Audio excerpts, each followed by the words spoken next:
इस बीच एक और बड़ा अपडेट मिल रहा है। रूसी फौज को सदर पुतिन ने हुक्म दिया है हाई अलर्ट पर रहने के लिए। हाई अलर्ट पर रहे न्यूक्लियर फोर्स। पुतिन के फैसले के बाद अब दुनिया पर न्यूक्लियर वॉर का बहरान मंडरा गया है।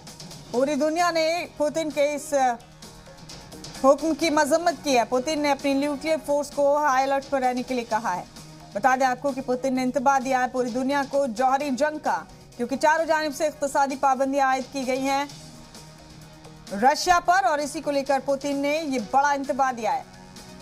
रूसी फौज को हुक्म दिया है पुतिन ने कि न्यूक्लियर फोर्स हाई अलर्ट पर रहे।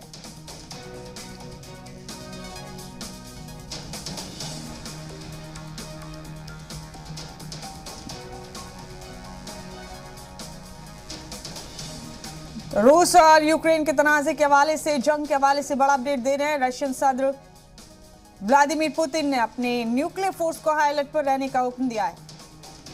इस बीच दुनिया पर जौहरी जंग का खतरा मंडराने लगा है। अमेरिका और नाटो ममालिक ने पुतिन के इस हुक्म की मजम्मत की है। बड़ा अपडेट आप देख रहे हैं इस वक्त का अपने टीवी स्क्रीन पर।